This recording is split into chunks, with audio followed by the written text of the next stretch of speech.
Next is our News Bites, highlighting events over the past month or so, including stories from the pages of the Nichibei News. Let's roll the News Bites, please.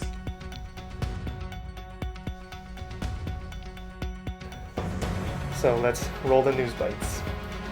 The News Bites rolling. Leaders of the Golden Gate Institute, better known as Kinmon Gakuen, held a press conference and presentation on March 1st at the nearly 100-year-old Japanese school building to thank local San Francisco and state leaders who helped secure funds to jumpstart their capital campaign fundraising efforts entitled Bringing History to Our Future. The project received a $4.5 million grant from the state of California and an additional $5 million from the city and county of San Francisco, along with a $9,400 contribution from the Sansei Legacy Fund, organized by former members of the Committee Against Nihonmachi Eviction. Assembly member Phil Ting was recognized for helping to secure funding for several Japantown projects, including the Kinmon Gakuen renovations, while San Francisco Mayor London Breed presented the oversized check from the Mayor's Office of Housing and Community Development.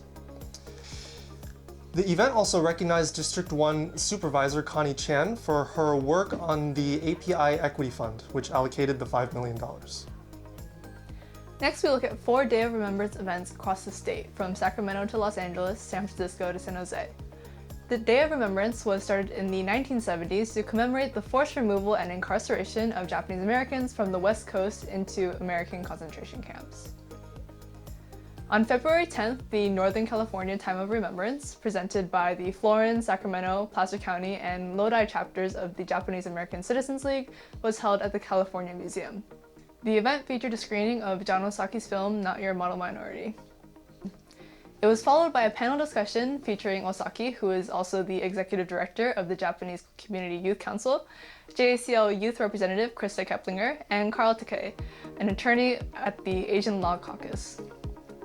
The planning committee chose to center this year's theme on the model minority myth in the wake of the Supreme Court decision to effectively end affirmative action in college admissions in 2023. Panelists urged the need to support other groups seeking redress and reparations as Japanese Americans once did. On February 17th, the Bay Area Day of Remembrance Consortium hosted their 45th annual Day of Remembrance commemoration in San Francisco's Japantown, emceed by the other Ryan Yamamoto, the KPIX TV news anchor. Speakers such as Reverend Michael Yoshii, Japanese Latin American redress activist Grace Shimizu, and San Francisco State University professor and Palestinian activist Rabab Abdulhadi, this year's recipient of the Dr. Clifford I. Uyeda Peace and Humanitarian Award, called for a permanent ceasefire between Israel and We gather here today to stop another genocide. On February 18th, the 44th annual San Jose Day of Remembrance, entitled Youth Activism Building Community, was held in the San Jose Buddhist Church Betsy. The event featured 2 speakers from San Jose State University, former student president Nina Chuang, and Yvonne Kwan, an assistant professor of Asian and American Studies at San Jose State.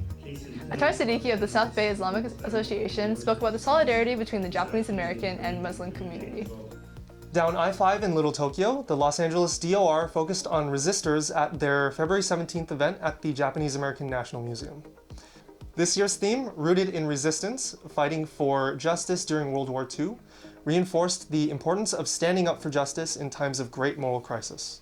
From the draft resistors and the No-No Boys to those who protested through quiet hunger strikes or chanting crowds, resistance has taken many forms since World War II. Speakers included Heart Mountain draft resistor Tak Hoshizaki and descendants of No-No Boys including Diana Tsuchida, Kyoko Oda, and Soji Kashiwagi. The 2024 Day of Remembrance also posthumously honored Martha Nakagawa, Min Tonai, and Alan Nishio, late community members who each fought for justice in his or her own way. This month, Koho SF held an open house at the new community gathering space above US Bank, the former Ichiban Kan space. Koho will be stewarding the space over the next 2 years. On March 16th, the Koho Film Festival was held in the San Francisco Japantown Peace Plaza, featuring films and vendors. Lastly, we'd like to thank our filmmakers and panelists from across the country and Canada for participating in our 13th annual Films of Remembrance, held February 24th at the AMC Kabuki 8 in San Francisco's Japantown and February 25th at the San Jose Buddhist Church Betsuen in San Jose's Japantown. The event was also held virtually for 2 weeks, making the dozen films on the wartime incarceration of Japanese Americans accessible around the world. And on behalf of the Nichibei Foundation and Films of Remembrance Committee, I would like to personally thank our many sponsors, especially our presenting sponsor, the Henry and Tomoya Takahashi Charitable Foundation. For more up-to-date news just like this, be sure to subscribe to the Nichibei News, carrying on a legacy of 125 years of community leadership through media at www.nichibei.org/subscribe.